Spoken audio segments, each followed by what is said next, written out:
Hi, and welcome to another edition of Creating Through Crisis. I'm Alicia Culp, and I'm a leadership and transitions coach. And this week, I wanted to highlight a leader in an organization within the nonprofit space. The nonprofit leaders that I know are some of the most passionate, creative, and dedicated leaders in our area.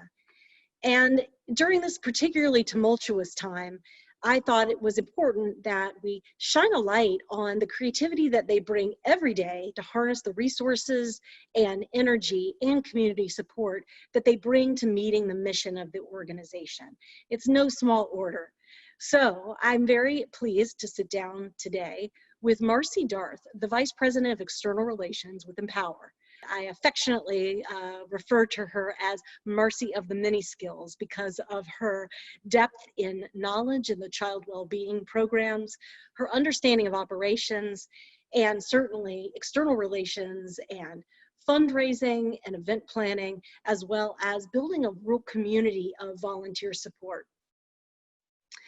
The organization IMPOWER provides mental health services as well as substance abuse misuse services and child well-being programs such as adoption and foster care and even transitional housing to help prevent homelessness for our young adults in our community. I am very pleased to welcome her as she sits down and she talks to us a little bit about day-to-day creativity and some of the challenges that they face. Hi, Marcie. Thanks for joining us today. I'm so glad we got a chance to sit down together. Hi, Alicia. Thanks for having me. Yeah, you're welcome. I tried to give a brief introduction about IMPOWER, and as we always say, because there's so many different wraparound services, it's like one big umbrella. Sometimes it's hard to explain the many services, but could you give just a brief overview of some of the services that you provide to our community? Sure. So IMPOWER has been in the Central Florida community since the early 90s. We were actually established back in 1994. Our roots are in behavioral health and providing outpatient services to individuals who are struggling with a mental health issue.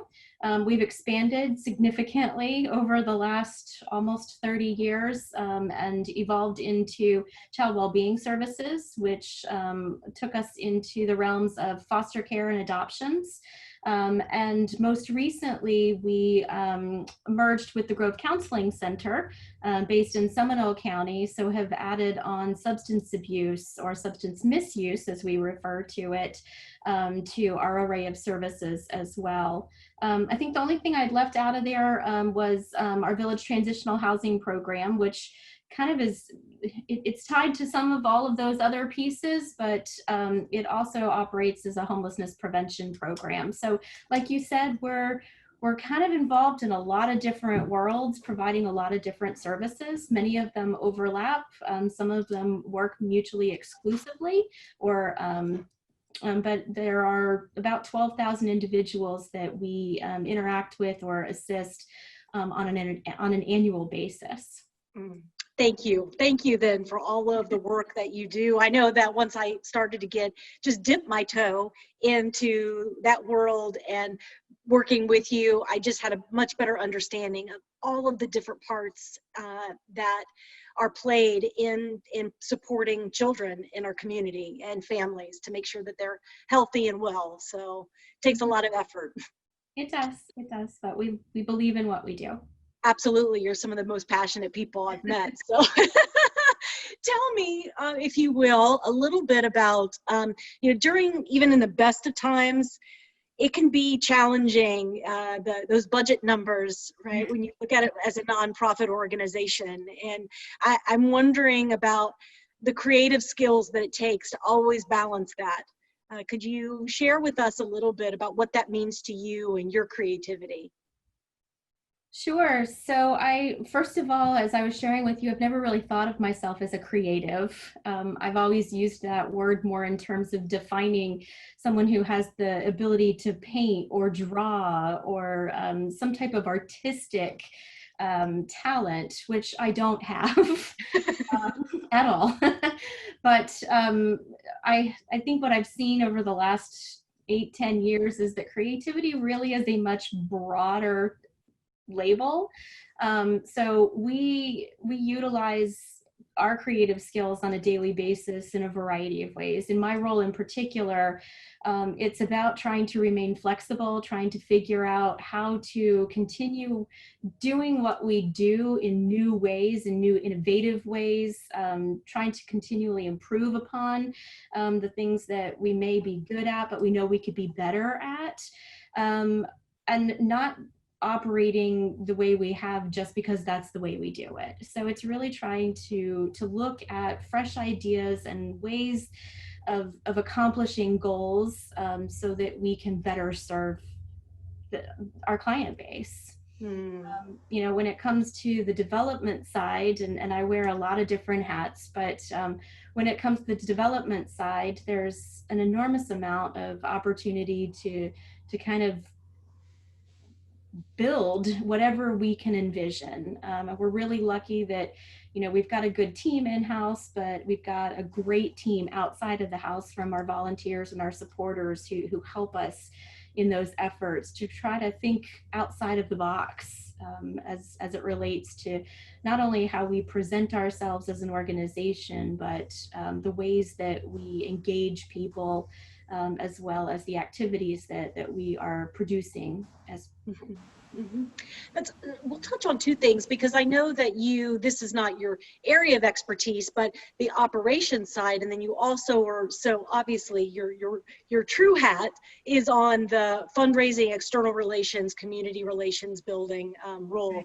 But IMPOWER has been recognized as an innovator in the mental health space by introducing a telehealth platform quite a while ago. Is that something that I would think that's one of the services, one of the innovations or new ways that you all have found to reach out and support your clients? Yeah, absolutely. So we actually piloted telehealth back in 2013, when most of the rest of, at least the behavioral health world, was either not ready to do that or was really just starting to think about it as a possibility. It, fast forward to today, was really an advantage to us, because as things have closed and we've had to go into stay-at-home orders, and the world around us has kind of changed, we have been able to stay kind of business as usual. Our folks were primarily remote to begin with. Our clients were already used to using the platforms and connecting with their practitioners through their tablets or their cell phones. In fact, the doctors tell me sometimes, or our clinicians will tell me, they're doing therapy sometimes while kids are in the backseat of the cars, you know, on the way to other doctor's appointments, dental appointments, or maybe getting errands done while families are trying to fit it all into the day. So it's definitely been a game changer for us as an organization, not just because of the changes that we've seen over the last few months due to COVID, but it's decreased our no-show rates. It has improved consistency in care and continuity of care. It's made it far easier for individuals to gain access to services, and just as importantly, it's helping to reduce the stigma as well. That's wonderful, really. I saw recently that I think you were awarded a grant, a rather large grant, to be able to get these services out into the community, because there's such a need right now for mental health support. Yeah. So congratulations in that, and we all benefit. We do. So IMPOWER was already thinking ahead and able to lay the groundwork so that you were poised when this happened to really have your clients take full advantage of that platform. But it was a little bit different on the fundraising side with events that were done in person. I believe just recently had an event that in a very short time frame had to convert over into a virtual event. Could you share a little bit about what that experience was like, and then what was the outcome? Sure. So I think you have to first understand that the nature of special events are that you have to be flexible, regardless of what's happening. And this is definitely a unique time. I mean, given that we are in the middle of a global pandemic. But for us, we're in terms of events, we only host 2 a year. So we're not an event heavy or event driven organization, but they are typically held in person, and we use them as opportunities to engage with people face to face, and not face to face through a computer, or face to face live and in person. So it definitely has created some challenges in terms of how we continue those and what we do moving forward. I think it's forcing us, though, to kind of think bigger and broader. And there's been a lot of advantages to the changes too. So most recently, we held our annual It Takes a Village breakfast. It was originally scheduled for an in-person activity or event at a local community center in Longwood, and about 4 weeks before the date, we had to make the decision to cancel that and transition it entirely to a virtual option. Otherwise, we were going to run the risk of not seeing the revenue that we typically rely on from that event. And we couldn't push it off because then it conflicted with other activities that we have scheduled later in the year. And I mean, the reality is that the program that benefits from that support depends on that income. And there are literally lives attached to those dollars. So we quickly mobilized our team and our volunteers to kind of brainstorm how we would accomplish it in a whole new way. And I'm still not quite sure how we did it. But we pulled it off. We ended up using Zoom. We took it as an opportunity to involve more than just a couple of the youth that are typically involved in the live program. It was an opportunity for us to include a lot more of our staff as well, and give our attendees the chance to kind of see the buildings and see the facilities within which our village program operates. So we had a really good attendance. I think the other advantage was that it allowed us to broadcast that after the fact. So even if you couldn't join us live, you could still see it and hear the message and share it with others even better.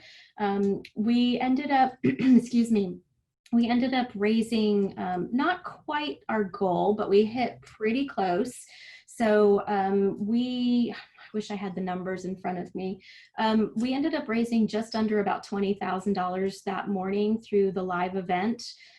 Fortunately, the premise of that event prior to this year also included pledges. So with those pledges also having been paid during this fiscal year, we ended up raising a little over $30,000. So that was tremendous for us. Congratulations. Yeah, that's really exciting. So for a program that operates with about a $300,000 budget, you can see that $30,000 is critical. It means a lot. It was a great opportunity. I really enjoyed. I learned things, even though I've been involved with IMPOWER for a while now, but just to really see that personal touch of the tour and hearing your staff members and the youth that live there, or the young adults that live there, just hearing their story was so inspiring, just to learn more about that. So congratulations. I'm glad that it was successful on a community outreach. You know, people learned more, they were able to tune in, but then also I'm glad that you also raised the revenue that you needed. So congratulations. It was a fantastic way to start the morning too. It was a very high energy event. One of our board members sort of jumped in and helped also, Josh Jensen, with his energy and music. And he was a great kind of a participant and facilitator. So that was great. Absolutely. Yeah. So how about looking, you said you had 2, so you have this second event that was a creative program last year, and it's going to be even more creative potentially this year, right? Yeah, that one I'm still trying to wrap my head around, in being honest. The event, which is called Stuff Your Face Race, first and foremost is not your typical event to begin with. There's a lot of logistics. There's a lot of unique elements to it that aren't you don't see a lot of, A race, a relay, eating, multiple options. Yeah. Yeah, so it's, it's a spin-off of a traditional 5K, 10K road race, but we challenge participants to run and eat their way to the finish line. And it was developed, one, because we were trying to set ourselves apart. We were trying to figure out how to do something that would give us an opportunity to raise awareness, to share our mission, and to raise funds. But all the while staying true to who we are as an organization. And as I know you have heard, our CEO has kind of this mantra, and it's take your job seriously, but not yourself. And I think that has infused itself into all of us as leaders and as staff and as team members for IMPOWER. And we really do try to live that. And this race was really kind of an example of that. Our mission is serious. The work we do is hard, and it can be very difficult, but our events don't have to be. Our events can be fun. Our events can be quirky, and that's really what we tried to do with the road race. We had an incredible first year, and as we look to planning 2020, everything's kind of in the air. So, we're moving full steam ahead as if best case scenario, we will be back to whatever normal is. And I'm not sure anybody's really got that defined. But, there's always the chance that we may not be able to get a permit. We may not be able to have more than 15 or 50 people in a single site location that morning. And we may not find out until a week beforehand. And that's really hard to maneuver when you've got so many moving parts and so many logistical components that go into pulling it off. So we're going to plan as if everything's going to be good, but we have chosen to add on a virtual option this year. So you can still participate, you can still support the cause, you can still enjoy the activity. You just have to self-challenge yourself. So you still get all of the swag, you get the shirt, you get the medal, and they are pretty cool, by the way. But you just may not be able to join us live on site. So we're really just trying to figure out how we can just keep moving forward. Yeah. Just plan A, B, and C, right? Sort of option A, B, and C, trying to work those different, the options. And as you know a little bit more, you move from there and kind of plan a little bit more. So a little bit at a time, because the event is actually not until September 26th. Correct. Yeah. So the date's on the calendar, but yeah, wait and see, right? Instead of a plan A and a plan B like we normally do, now we have a plan C and a plan D as well. So just a little more work. That's where some of that creative, the logistics of working through all of that. You're good at that. So yeah, fingers crossed. You referred to that, taking it's serious work, but not taking yourself too seriously along the way. And I think in the nonprofit space in particular, you could get compassion fatigue, burnout. There's always the next challenge that I see everybody face in this space. So what are some of the tools or practices that you do to try to stay mentally and physically healthy and clear as often as possible? She chuckles. I'm familiar with the term. Fortunately, I've been in this, we'll call it an industry, for more than 20 something years. So I haven't decided I want to exit it yet. And I don't see that happening, but I think that my job, at least, is so flexible in that there's so much, not every day is the same.